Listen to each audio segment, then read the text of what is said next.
Romantic aunty और उनकी खूबसूरत लड़की।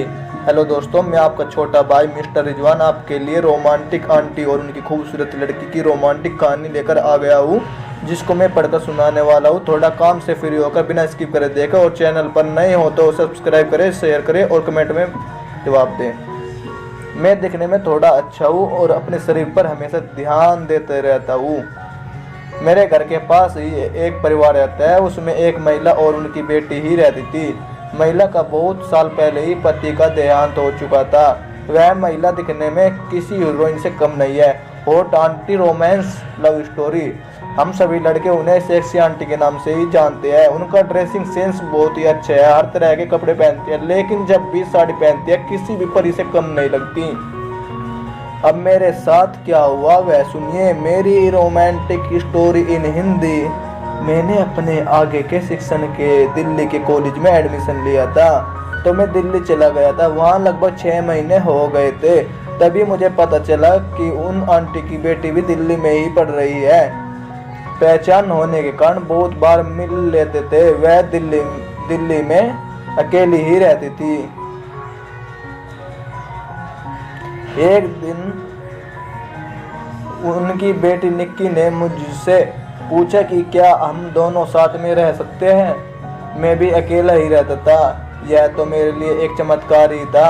हमारे एरिया की सबसे सुंदर और रोमांटिक लड़की के साथ रहने का मौका मुझे मिल रहा था। मैंने भी हाँ बोल दिया। निक्की ने आंटी को बता दिया था कि हम दोनों साथ में ही रह रहे हैं। आंटी भी खुले विचारों की थी, तो उन्होंने भी कोई प्रॉब्लम नहीं थी। वैसे तो हम दोनों सिर्फ दोस्त की तरह रहने का सोच रहे थे, पर हमारे बीच कुछ ही दिनों में शारीरिक संबंध बन गए। मैं सोच रहा ही था कि आगे क्या करेंगे, तो निक्की ने पहले ही बता दिया कि वह मुझसे शादी नहीं कर पाएगी, क्योंकि हम अलग अलग जाति के थे। मैं भी समझ गया था और हम आगे सिर्फ दोस्त बन के ही रहे। हम लगभग 3 साल साथ ही रहे और इसी बीच हमने बहुत संबंध बनाए। कॉलेज खत्म होने पर मैं घर आ गया था, तो अब निक्की से मिलना भी बहुत कम हो गया।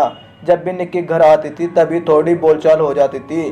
पिछले साल ही निक्की की शादी भी हो गई, तो अब तो थोड़ी बात होनी भी बंद हो गई थी। खूबसूरत लड़की की रोमांटिक स्टोरी इन हिंदी। शादी के कुछ दिन बाद ही एक दिन आंटी को कुछ काम था, तो उन्होंने मुझे बुलाया। उनके कंप्यूटर का थोड़ा काम था। जब मैं उनके घर पहुंचा तब आंटी नाइटी में थी। मैंने उनको कंप्यूटर देखा और ज़्यादा कुछ प्रॉब्लम नहीं थी। 2 मिनट में ही ठीक हो गई। Romantic aunty. मैं वापस जाने लगा तो आंटी ने बोला, थोड़ा रुको, चाय पीकर जाओ। मैं रुक गया और चाय पीने लगा। आंटी मेरे बाजू में आकर बैठ गई और बातें करने लगी। पूछ रही थी कि दिल्ली में जब मैं उनकी बेटी के साथ रहता था तो कोई प्रॉब्लम तो नहीं हुई ना। मैंने भी कहा कि नहीं, कोई प्रॉब्लम नहीं हुई।